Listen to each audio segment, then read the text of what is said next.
እንዲያው መመለስ ፈልጋለች። የሆነ ያልተረጋጋ ነገርም አላት ሳያት እግዚአብሔር እንደሚፈውሳት የሚለው የንስሐ የይልማ መዝሙር ስንዘምር ኢየሱስ ለምን ብለህ ጠራህ ብለን ነው እኛ ይልማን ያባረርነው እንዴ? በጣም የይልማ መዝሙር እኮ በጣም ብዙሃኑ እኮ እንዲሁም እኮ ስለ ነገረ ክርስቶስ ነው። ዲያቆን ኢየሱስ የስጠራ ስሙን እንደዚህ ሆንኩ ብሎ የሚናገሩ ሰዎች ማለት ይልማን አልሰማችሁም? እውነት ስለሆነ ኢየሱስ ክርስቶስ ሲል ኢየሱስ ለምን አልክ ብለን ያለ ምንድን ነው የሚል አንጫጫቸው እኮ ይኸው ዘርፌ ሪፍሌክስ በጣም እኔ እኮ እንጃ። ፕሮቴስታንት ወገኖቻችን ግን በጣም ዘማሪ አተን መስሏቸው ይሆን? እግዚአብሔር ግን ባህሪው እንዲህ ነው ብለህ ግን መወሰን ግን አትችልም። ከአይምሮ በላይ ነው። ስለዚህ ኦርቶዶክስ አይነት ማለት ይሄ ነው። መጠን ከአቅም በላይ የሆነ አይታችኋል። አባ ጊዮርጊስ ዘጋስጫ አርጋኖን ላይ ምንድን ነው ያለው?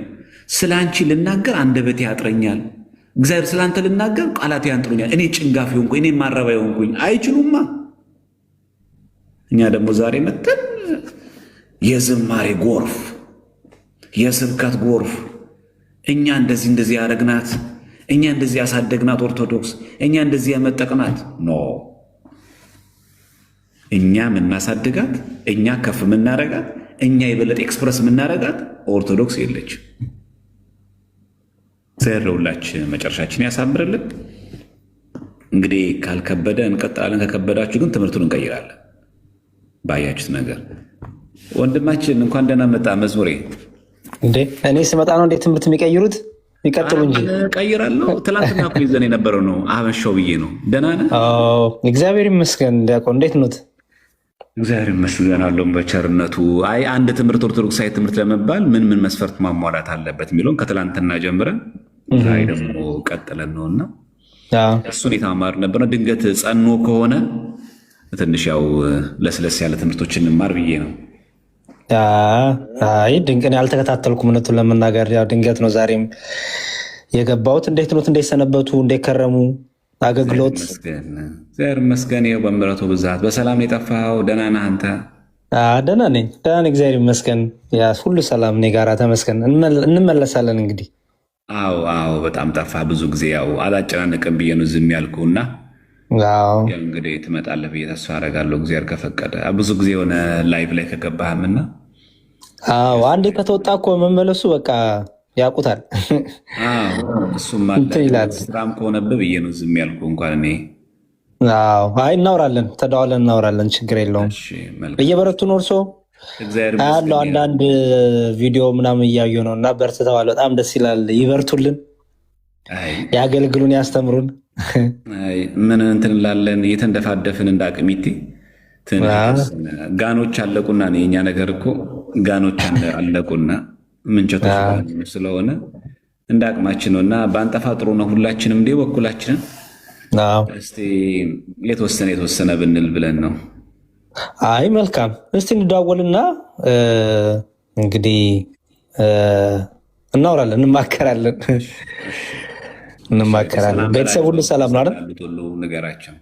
እሺ ሰላም ብያለሁ። እዚህ ያላችሁ ክርስቲያን እህትና ወንድሞቻችን፣ በሌላ ቤተ እምነትም ያላችሁ ለሁላችሁም ሰላም ይሁን ብያለሁ። እንኳን ለሱባኤው ለጾሙ በሰላም አደረሰን። እንግዲህ ዘወረደን ጨርሰን ደግሞ ወደ ቅድስት መተናል እና ወደ ቅድስት እየመጣን ነው እና እንኳን እንግዲህ ለዐቢይ ጾም በሰላም አደረሰን። ስለ ጾሙ በደንብ አስተምረውናል ብዬ አምናለሁ ዲያቆን ዘማርያም ስለ ሳምንታቱ ስያሜ። የሚገርሙት ነገር እነዚህ ሳምንታት ያው ሁሌም ተምረናቸዋል ከልጅነት ጀምሮ፣ ግን አይ ቲንክ አሁን ላይ ከህይወታችን ጋር ያገናኝን መማር ሳይኖርብን አይቀርም ብዬ አምናለሁ።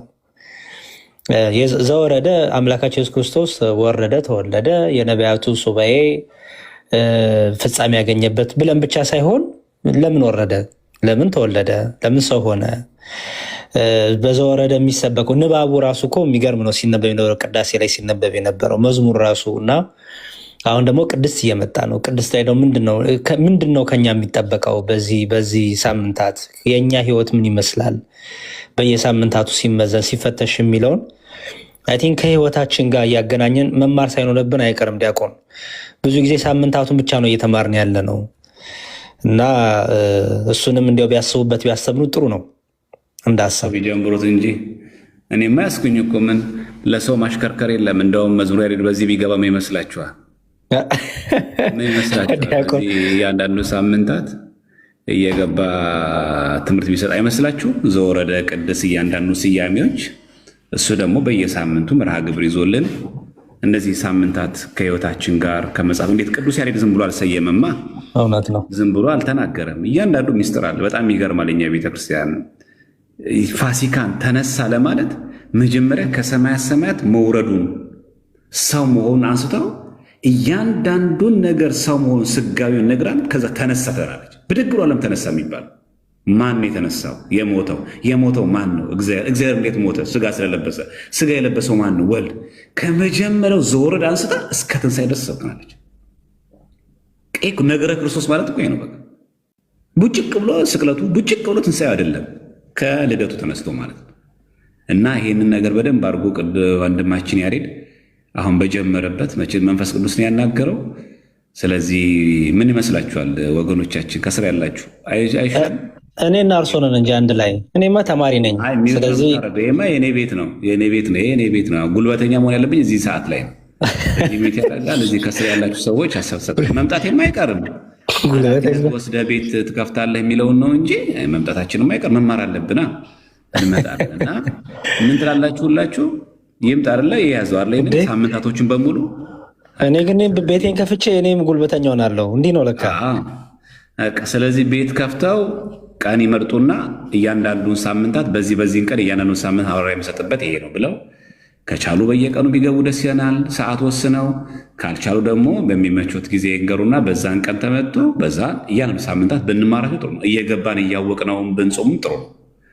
እርሱም ለጠፉበት መመለሻ ይሆናልና በአብይ ጾም ደግሞ በቃ ትልቅ ጥሩ ሱባኤያችን ይሆናል። ስለዚህ በዚህ መንገድ እንገለጣለን ማለት ነው። ወንድማችንን ልጆቻችን፣ ቤተሰቦቻችን ሁሉ ሰላም ናቸው አይደል? እግዚአብሔር ይመስገን ሁሉ ሰላም። በቃ ምንም ሳያስተነፍሱኝ ጉልበተኛ ሆኑ ማለት ነው። እርሱ በቃ ምንም በቃ ሁሉ እኮ ሰው ወሰነ እኮ። አዎ ይላል እኮ ሰው። የኢትዮጵያ ሕዝብ ምን ችግር አለ? አንድ ሰው ጀማሪ ካለ ከስራ አዎ እያለ ነው የሚሄደው። አንድ ሰው ይቀጥለኝ ደግ ሕዝብ ነው። ይሄው ይከተላል። በቃ ዝም ብሎ እሺ ነው የሚለው። ስለዚህ ያሬድ አይቀጥል የሚል ሰው የለም። ሁሉም ሰው አዎ ይቀጥል የስ ነው የሚለው። ስለዚህ ያሬድ በራሱ ቀን ወስኖ ይሄው አሁኑ ቃል ይጉዳል ጭራሽ። አረ ዲያቆን ይታው ያዳምጡኝ። እኔም የምር ይሄው ፍርድ ቤቱ ወስኗል። በእንትን በውሃ ነው በውሃ ላስቲክ በይው ፓርላማ መታየው በውሃ በቃ ጸደቀ። ይልቅ ዲያቆን ይሄን ሰሞን የማናት በዘርፌ ላይ የሰጡትን አስተያየት እያየው ነበርና እኔ ሳስበው እንዲያው መመለስ ፈልጋለች። የሆነ ያልተረጋጋ ነገርም አላት ሳያት እግዚአብሔር እንደሚፈውሳት። ግን ደግሞ ይሄ ተገፋው፣ ተሰደብኩ፣ ተደበደብኩ የሚባለው ፋሽን ዛሬም ድረስ መምጣቱ በጣም ይገርማል። በጣም በጣም በጣም እና ኢየሱስ ስላልኩኝ ተሰደብኩ፣ ኢየሱስ ስላልኩኝ ተገፋው፣ ኢየሱስ ስላልኩኝ እንዲሆንኩኝ የሚባል ነገር በጣም እንዲያው ያለፈበት ፋሽን ሆኖ ዛሬም ድረስ ሲጠቀሙት ያሳዝናልና በዚህ ላይ እኔ አንድ ካገኘሁት አይቀር ሀሳብ ሊሰጡ የሚፈልገው ከኦርቶዶክስ የወጡ ሰዎች ብዙ ጊዜ ስናያቸው የሆነ ያለመረጋጋት፣ መረበሽ፣ በቃ ስቴብል አለመሆን፣ የሆነ ጭንቅ ማለት ፊታቸው ላይ ራሱ የሚነበብ ነገር አለ እና ያንን ግን በምንድነው ሊሸፍነው የሞክሩት? በቃ ቤተክርስቲያኗን በመስደብ ቤተክርስቲያኗ ላይ በብዙ ነገር በመናገር በኋላ ደግሞ ተገፋው ማለት እና ይሄ ነገር እንዴት ነው የሚያዩት? እኔ የዘርፌን ብቻ አይደለም እግዚአብሔር ይመልሳት። እውነቱን ለመናገር የጠፉትን ሁሉ እግዚአብሔር ቢመልሳቸው ደስታችን ነው። ግን አሁን ላይ ይሄ አጀንዳ ተደርጎ እንዲያው አቴንሽን በቃ እዩኝ፣ እወቁኝ፣ ዝም ነው ጽም አለ፣ ጭጭ አለ፣ ረጭ አለብኝ የሚል አይነት ስሜቶች እየመጡ እርግጠኛ ነኝ እሷ ብቻ ሌሎቹም ይቀጥላሉ ገና እና እኛ እንደ ክርስቲያን መጸለይ ነው ያለብን፣ እግዚአብሔር ይርዳት። ግን ደግሞ እንደ ክርስቲያን ደግሞ ምንድን ነው ኤክስፔክት ማድረግ ያለብን? እንደዚያ ነገሮች ስናይ የእኛስ ሪስፖንስ ምንድን ነው መሆን ያለበት? አንዳንድም ከቁጭት አንጻር የማየውን ነገር የሚናገሩ አንዳንድ ነገሮች ስላየው ምንድን ነው የእኛስ ምላሽ መሆን ያለበት? ዲያቆን አዎ እርስዎ ይቅደሙ እንጂ ከትላንቱና ወደ ሀሳብ ስለሰጠሁበት በዚህ ጉዳይ ላይ ሰፋ ያለ ጊዜ በዘርፌ ላይ ገባውና እንደውም ለመነሻ እንዲሆን ካስፈለገ ሁለት ነገር ማንሳት። አንደኛ እኔ ይመስለኛል ለመመለስ ፈልጋ ነው ይለው እንውሰደው እና ግን በዋናነት በዚህ ወቅት ቃለ መጠይቅ ያደረጉት በእነሱ ዘንድ ትልቅ ያው ሆኖ ስለተገኘ ዮኒ ማኛ እርስ በርሳቸው ያለው ክፍፍል በጣም ስላነሳው ይህን ነገር ከቨር ለማድረግ እሷን የናስቶ አጀንዳውን ወደዚህ ኳሳውን ወደዚህ ለማዞር ነው እንጂ እርስ በርሳችሁ ዲቤት ግቡ፣ እርስ በርሳችሁ እንገናኝ፣ ዮኒ ማኛ ጋር እንገናኝ፣ እንደዚህ እናደርግና ሉተራውያንና ምናምን ስለተባባሉ እችኛዋን ወቅታዊ ጉዳይ የሚሸፈንበት ነገር ጠፋ። አሁን ስለዚህ ወደ ኦርቶዶክስ አይደለም እርስ በርሳችሁ ተግባቡ የምትለው አቃል በምን ትሸፈን? እኔ የሚመስለኝ ይሄ ነው። እና ተቆርቁራ ነው ልትመለስ ፈልጋ ነው ያርግ። እኔ በጣም የምፈልገው እሱ ያርግላት። ግን የሚኮነው ግን በክስ ነው ወይ? ደግሞ እኮ የሚገርም ሁሉም ሰው እንዴት አንድ አይነት ይሆናል? አንድ አይነት ሙዚቃ፣ አንድ አይነት ትህልምት፣ አንድ አይነት ንግግር፣ ሁሉም በቃ ማንም ብጠይቀው ክርስቶስ ስላልኩኝ ኢየሱስ ስላልኩኝ ሁሉም ደግሞ የሁሉም ተሐድሶ ውስጥ የሚገባ ዘማሪ ንግግር ይችላል። እንደው አብዴት አይደረግም እኮ ቢያንስ ይነቀራንም አይሉ እና ፋንቱ ወልዴ ድሮ የዘመረችው ጻን ያን የዘመረችው መዝሙር አለ አይደለም? ሞት ነው ረሃብ ከክርስቶስ ፍቅር የሚለይ የሚል መዝሙር ዘመረች። ይህን ስትዘምር ፋንቱ ክርስቶስ ለምን እንደምትይው ከክርስቶስ ፍቅር የሚለየን ትያለሽ እንጂ ውጭ ብለን ያባረርናት። ከፋንቱ ወልዴ በፊት አልዘመረች መቼስ ዘርፌ። በጣም ጥንታዊ የቆየ መዝሙር እውነት ስለሆነ ኢየሱስ ክርስቶስ የሚለው የንስሐ የይልማ መዝሙር ስንዘምር ኢየሱስ ለምን ብለህ ጠራ ብለን ነው እኛ ይልማን ያባረርነው እንዴ? በጣም የይልማ መዝሙር እኮ በጣም ብዙሃኑ እኮ እንደውም እኮ ስለ ነገረ ክርስቶስ ነው። ዲያቆን ኢየሱስ የስጠራ ስሙን እንደዚህ ሆንኩ ብሎ የሚናገሩ ሰዎች ማለት ይልማን አልሰማችሁም? እውነት ስለሆነ ኢየሱስ ክርስቶስ ሲል ኢየሱስ ለምን አልክ ብለን ያለ በጣም እና አንዳንዴ ስሙን ስንጠራ እኛ ቤት የትኛውን ስም ነው የጠሩት? ቅድም በተማርነው መሰረት የጌታ ትምህርት ነው የሐዋርያት ትምህርት የሆነ ነው የትኛው ትምህርት ነው የጠሩት የሚለው ነው። እና እኔ እንደውም ከቻልክ ያሬዶ በዚህ ሰዓት ሳይሆን ወይ ከቻልክ ወይም ነገ ከነገ ወዲያ የሆነ ፕሮግራም ያዝና በዚህ ጉዳይ ሪፍሌክሽን ስጥበት ከተባለ መስጠት እንችላለን። እንደውም እኔ ከትላንትና ወዲያ ካነሳው በኋላ ከትላንትና ዛሬ አላነሳውም። ለምን መሰለህ? ለምን አጀንዳ እናረጋታለን ማለት ርዕስ ልሁን ብላ እያሰበች የነበረችን ሴት በቃ በጉዳዩ ላይ ሪፍሌክሽን ከሰጠን በኋላ ለምን አጀንዳ የምናረጋት? እኛ ማለት የሰው ቁጥር የለብንም፣ ችግር ከመጣች ትምጣ። ስፔሻል ቄደር የለንም፣ ስፔሻል ቁርባን የለንም፣ ለዘርፉ የተዘጋጀ የሚባል የለን። ለምን አጀንዳ የምናረጋት? ከመጣች ትምጣ። በእውነተኛ ንስሐ ግን ምንድነው ምናልባት ሰዎችን እያሰናከለች ከሆነና እያኮበኮቡ ላሉ እየመጡ ላሉ ሰዎች በር እየዘጋችን ከሆነ ትምህርት እንዲሆን ሪፍሌክሽን እንስጥበት ካለ እንስጥበት። እንዲሁም እኔ አጀንዳ ማድረጉ ብዙም እንትን አይደለም። ግን እኛ እንደዚህ አይነት ነገሮች ይመጣሉ። ምክንያቱም ሁሉም እንደዛ ነው እንዳልካቸው ሴም ሪዝን ያቀረበው ተገፋው፣ እንዲሆንኩ ሌሎችም ተገፋው እንዲህ የሚል ነገሮች እናያለን ተደጋጋሚ። እና እነዚህ ነገሮች ይቀጥላሉ። ገና ትምህርት የሚያነሳ የለም። እውነቱን ለመናገር እስቲ የትኛው ነው ነገረ ስላሴ ትምህርት ተቃውሞ የወጣው? ነገረ ስጋዌን ትምህርት ተቃውሞ፣ ነገረ ቁርባን፣ ነገረ ጥምቀትን፣ ነገረ ትንሣኤ ሙታንን ትምህርት ተቃውሞ የወጣው የሚላል ደግሞ ሲጀምር ዲያቆን አንድ በጣም ማስተዋል ያለብን ነገር አምላካችን ኢየሱስ ክርስቶስ እኮ ሲያስተምረን፣ ሐዋርያትም ሲያስተምሩን፣ በተለይ ክርስቶስ ሲያስተምረን ስለ ስሙ መከራ ልንቀበል ነው። መቼም ክርስቲያን ነው መከራ መቀበላችን እኮ እንደውም ጸጋ ነው፣ ደስታ ነው። እንደው በመከራ ደስ ይበላችሁ። በሁሉ መከራ እኮ ደስተኞች ናቸው ሐዋርያት። እና እንዲሁም መከራው ክርስትናችንን የሚያጠብቅ መከራው እንዲሁም ደስ የሚያሰኘን መሆን ሲገባው መከራው ከክርስቶስ አስወጣኝ፣ መከራው ጥምቀትን እንድክድ አደረገኝ፣ እንዲሁም መከራው ቁርባን እንድክድ አደረገኝ የሚለው ነገር በጣም የሚገርም ምክንያት የሚያስቅ ሆኖ ግን ደግሞ በጣም ለማያነቡ ክርስቲያኖች ግን ለካ እንዲህ ናት ቤተክርስቲያን የሚልም ደግሞ ውሸት ሲደጋገም እውነት ስለሚመስል ከዛ አንጻር ነው እንጂ እውነት ጊዜ የሚገባና እውቅና መስጠት የሚገባው ነገር ሆኖ አይደለም።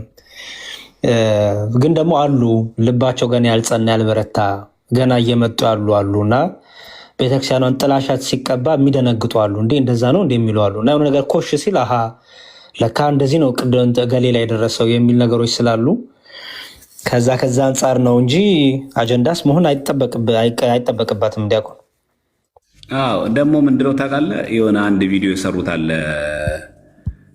ምንድነው የሚል አንጫጫቸው እኮ ይኸው ዘርፌ ሪፍሌክሽን በጣም እኔ ፕሮቴስታንት ወገኖቻችን ግን በጣም ዘማሪ አተን መስሏቸው ይሆን ያውን በዚህ ዘመን ጨቅ ዘማሪ እኮ ነው ያለን ማለት ይሄና ማለት የሚዘምርልን አውደ ምሕረት ላይ አተን የእሷ መውጣት አንገብግቦን የሚያንገበግበን እኮ የእሷ ነፍስ መጥፋቱ ነው እንጂ አውደ ምሕረት ላይ የሚዘምርልን አተን ተቆጭተን እኮ አይደለም እንዴ። ከዘርፌ እኮ የሚበልጡ እኮ ብዙ ድንቅ እኮ ዘማሪያን እኮ አሏት ቤተክርስቲያን። እና አንዳንድ ጊዜ አንጫጫጫቸው እኮ እንደዚህ እኮ ይሉ ተንገበገቡ እዛ ቤት ያችን ርዕስ ለመቀየር ነው። ስለዚህ እኔ ማስበው እንደውም ፔንቴኮስታሎችና ሉተራውያን የቀጠሉትን መባላት እርስ በርሳቸው መጀመሪያ ያጡ። ከመጣች እሷ ካንገበገባት ይኸው ቤቱ የእግዚአብሔር ቤት ነው፣ የጋራ ነው ቤታችን። ማንም አስመላሽና አስወጪ ኮሚቴ የለም። ከመጣች በእውነተኛው ንስሐ በትክክለኛ መንገድ ትምጣ። ቤቱ የእግዚአብሔር ቤት ማለቅ በትክክል ታገልግል። አይ የእሷ ምናልባት አሁን መዝሙሬ እንዳልከው የሚያሰናክል ከሆነ ሰዎችን የሚያጠፋ ከሆነ እና ምናልባት አንዳንዶቹን የዋሃኖች እውነት ነው እንዴ ብለው የሚሉ ከሆነና ምን አድርገው ለየመጡ ላሉ ሰዎች ወደ ቶስ ምጣ እንዲህ ብለው ፈራ ተባ የሚሉ ሰዎች አሉ። እነዛን ሰዎች በር ዘግታ ከሆነ በቃ አንድ ጊዜ በዚህ ጉዳይ ላይ በደንብ አድርጎ ቤተክርስቲያን ነገረ ክርስቶስ እንዴት ትገልጣለች? በስብከቷ በዝማሬዋ እንዴ የዕለት ዝማሬ እኮ አለ። እሑድ ቀን ትቀልዳላችሁ እንዴ? በነገራችን ላይ እኮ እሑድ ቀን የሚወጣው እኮ ምስባክ ቅዳሴ እኮ የሚወጣው እኮ በዕለቱ ዝማሬ እኮ ዝማሬ ስል እኮ የሰንበት ዘማሪያን እኮ አይደሉም። የቅዱስ ያሬድ ዜማን የተማሩ ዘማሪያን አሉ መርጌቶች። በዕለቱ የዕለቱ ዝማሬ ከዕለቱ ወንጌል ጋር፣ የዕለቱ ወንጌል ከዕለቱ ምስባኩ ከስንክሳሩ ጋር የተሰናሰለ እኮ ነው። እና አንዳንድ ጊዜ የሆነ መዝሙርን ችላ ብለን የምናስበው አድርጎ የሚያስቡ ሰዎች ማለት ነው። እና የተሰናሰለ መሆንና በዕለቱ መዝሙር አውጣ እኮ ይባላል እኮ ምስባኩ ዝማሬ አለ። የዕለት እሑድ ዝማሬ አለ። ዘወረደ የሚባል መዝሙር አለ። በቅድስ የሚባል አለ። ዘወር ለምሳሌ ተቃናዩ ለእግዚአብሔር ነበር። ቅድስት አለ፣ ምኩራብ አለ። ዝማሬ በዝማሬው ነው ምስባኩ በወንጌሉ፣ ከዛ መልእክታቶቹ፣ ከዛ ቅዳሴው፣ ከዛ ስንክሳሩ የተሰናሰለ ነው። እና እኛ ጋር በዚህ መንገድ መሆኑ ምናልባት ይሄን ሪፍሌክሽን ስጥበት በመዝሙር ወንጌል እንዴት ክርስቲያን እንደምትሰብክበት ክብር ኢቲ እኮ ይባላል። ስጋው ደግሞ ሊወጣ ሲል መርጌታ ያቺ ክብር ኢቲ 4 ስንኝ ነው። ያቺ 4ቷ ስንኝ ከክርስቶስ ስቅለቱ ከስጋው ደግሞ ክብር ውጭ ሌላ ቅኔ መቀኘት አይቻልም። ሲጀመር ክብር ኢቲ ማለት እኮ ስሙ ራሱ ክብር ይገባዋል፣ ክቡር ነው ለማለት ስጋው ደሙን ነው። ከስጋ ወደሙና ክርስቶስ ለኛ ብሎ ከከፈለልን ከመስቀል ሞቱ ውጪ ይሄ ክብሬቲ አይደረስም። ከዛ በኋላ ነው ዕጣነ ሞገር የሚደርሰው። መጀመሪያ ክብሬቲ ነው። ክብሬቲ ማለት መጀመሪያ ለስጋ ወደሙ ለተሰቀለልን ጌታ ለሞተልን ጌታ ይሄን የምትቀበሉት ስጋ ወደሙ ተራ ስጋ ወደሙ እንዳይመስላችሁ። የጌታችን መድኃኒታችን የኢየሱስ ክርስቶስ አማናዊ ስጋ ወደሙ ነው። በዕለተ ዓርብ ያፈሰሰው ነው ተብሎ ዕለተ ዓርብ ላይ የተከናወኑትን በሙሉ ነው በግጥም ያቀርብልን። ይሄ ነው ክብሬቲ የሚባለው። ዘርፌ ሳትፈጠር ሳትወለድ በፊት የነበረን አሁንም ያለን ነው። እሷ ከወጣች በኋላ የጀመርነው አይደለም የክብሬቲ። እና ይሄን በተመለከተ ቤተክርስቲያናችን ነገረ ክርስቶስ ላይ ያላት ትምህርት በተመለከተ እሷን ትተን ማለት ነው ነገረ ክርስቶስ ላይ ያላት ትምህርት በተመለከተ ምን ይመስል የሚለውን አሁንም ያሬድ ላይ እንፍረድበትና ያሬድ ገብቶ ቀኖስ ይንቀረን በዚህ ጉዳይ ላይ እንደውም የሷን የሰጠችውን መግለጫ እንደ ጥሩ የኛ ሐመር እንደ ጥሩ መዶሻ እንጠቀመውና ጥሩ ሪፍሌክሽን ሰጥተን ነገረ ክርስቶስን በደንብ አክተን በቤተክርስቲያናችን በስርዓት አምልኮ እንዴት እንደሚገለጽ ብናሳይ ጥሩ ይመስለኛል። መልካም። አይ ጥሩ፣ በቃ እንደሱ እናደርጋለን። አሁን ትንሽ የሚቆዩ ከሆነ ግን እንዲያው ፕሮቴስታንቶች አሉ ከታች ይታየኛል እና ለአንድ ሁለት ሰው እድል ሰጥተን እንዲያው ከተነሳ አይቀር ለምን ከቤተክርስቲያን ወጣችሁ የሚል ሰው ብናቀርብላቸው እና መቼም ተገፋን ተደበደብን እንደዚህ የሚልም ካለ እስቲ እሱንም እንሰማለን። እና ፕሮቴስታንቶች እኔ ግን የሚገርም ልወጣ ስለሆነ ነው የሚገርም ነው እንዴ? አዎ አንተ መክፈት አትችልም። አሁን ስንሰማው መስላንደካያ እስቲ እሺ፣ ቆይ በቃ ወደ እኔ የምጡ ልጆቹ አንዴ ልክፈት። ቆይ ለጥቂት ደቂቃ ሞዴሬተር ግን ይስጡኝ። ዲያቆን ሰው የለዎትም እንዳየሁት አነሳሁት እንዴ? እሺ ሞዴሬተር እኔ አልሰጡኝም። ምን ቀጥተውኛል እኮ። እሺ እሰጣለሁ። አሁን እዚህ ያላችሁ ሰዎች ወደ ያሬድ አሁን ይክፈትና እንዳይዘጉ እስከከፈት በኋላ ይዘጋሉ እርሶ። እሺ ስትከፍት በሰዎች አስነግር ላይ አከፍታለሁ። እሺ ፕሮቴስታንቶች እንድትመጡ እንፈልጋለን፣ እንድትመጡ ምክንያቱም ለምን ወጣችሁ የሚለው ጠይቃችኋለሁ እና ትምህርታችሁን ሀሳባችሁን እንሰማለን። መልካም እሺ፣ ትዕግስቱን ያድልህ እንግዲህ። እሺ ወንድም